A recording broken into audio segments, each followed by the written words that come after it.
Hi everyone, it's Amy, and I'm back with our Vintage Notions series, Vintage Made Modern.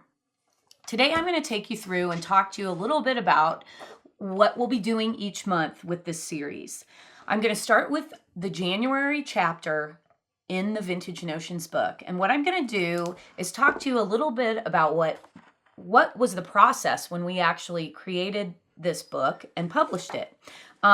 In an earlier video, I shared some of the beginning intro material, but now let's go ahead and turn to the first chapter, January. So this is designed in a month by month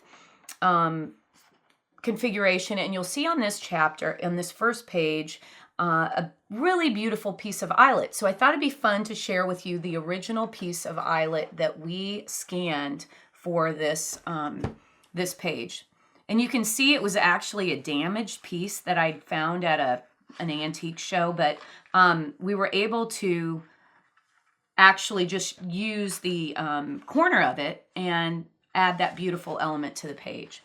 Farther into the book, speaking of like needlework and textiles, you're going to see what I call, what is called blue work. So on this page, which is where we have our essays, you'll see a couple elements that accent both the image. You can see the beautiful image of the woman out in the snow. We know everybody's out in the snow these days. We've had a lot of rough weather this season, so we can relate to this. And this is actually a graphic from one of the fashion service issues that was part of the publications that the Institute created.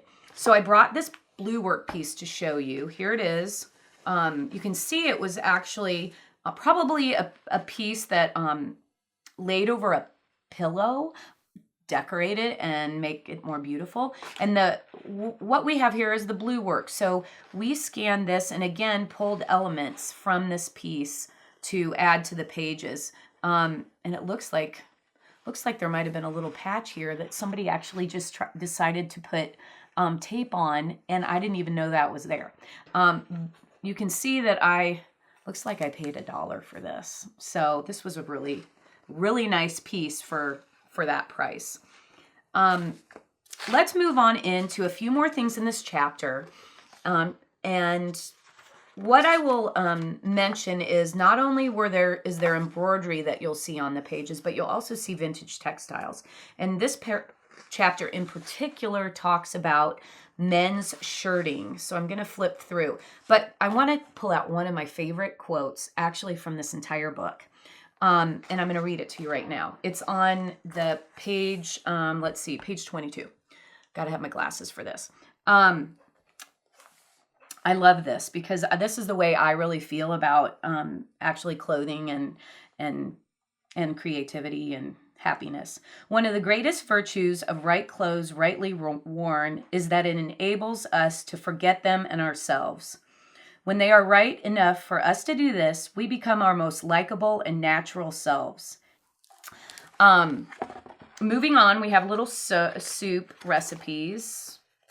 These are actually images that were from seed packets from my vintage workshop collection of vintage artwork. So those were fun to pull off those vintage pieces.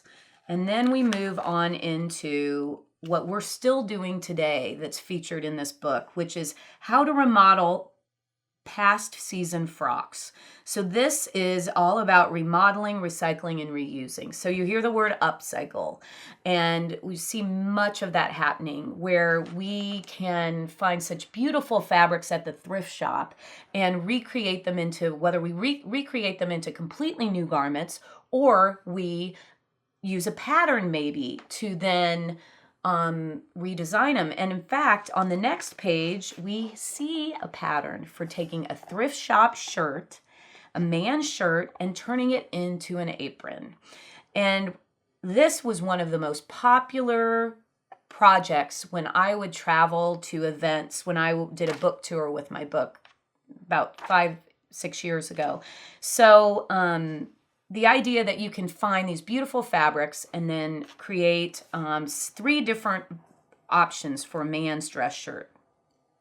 We also have a cute little graphic here on this page shirt buttons. Bluebird is the brand of this little graphic. So this image is one of in my collection of mother of pearl buttons, and we actually scanned this and put it for sale. Well, it's actually for free on the amybarickman.com website. So if you're interested in that graphic, you're welcome to go download it. I brought some other samples out of my collection that were similar to that. These are just different ways that buttons were sold with some fun graphics with shirting behind them. So Lansing, that's a popular brand, actually from Lansing, Iowa. And many of those mother of pearl buttons, I believe, came out of the Mississippi. So I also want to show you a fun new project. We call this Vintage Made Modern. So how can we utilize some of the vintage content in a modern way? Here we took one of our graphics that, again, we have on amybarickman.com. We printed it and adorned it with some buttons from our collection just for a fun graphic image to display maybe in your studio, maybe use it as a gift tag on a gift for somebody, and just lots of things you can do with these images. So we love to provide those and get you inspired with vintage content. Flipping back to the book, we're wrapping up here with just a couple more pages in the January chapter. Here we have something from the housekeeping department. You'll see each of the pages, there's different departments we did. Here's the Department of Cookery, the Department of Fashion, the Department of Inspiration, where we sometimes have really fun essays from the past to look. And a lot of times when I read these essays from the past, what I realized was that most of this content is pretty relevant for our lives today, and what our goals are. For Mary's philosophy was, achieving contentment in life and actually creating beautiful things for your home and your family. So I think we all can strive and understand those goals. I'm going to take you back to the last page. This is the testimonials.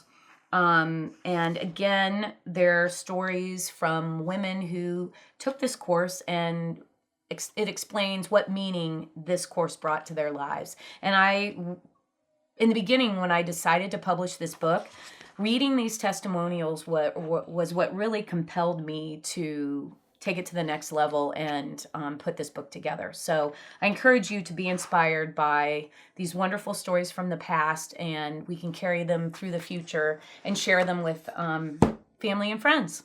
So thanks for joining me today, and I hope you'll come back in February, because February is the 102nd anniversary of the Women's Institute of Domestic Arts and Sciences. We're going to have a fun year going through the book, and I'm really looking forward to sharing my collection with you. And subscribe to the channel. There's a little bell you got to click on if you want to get notifications.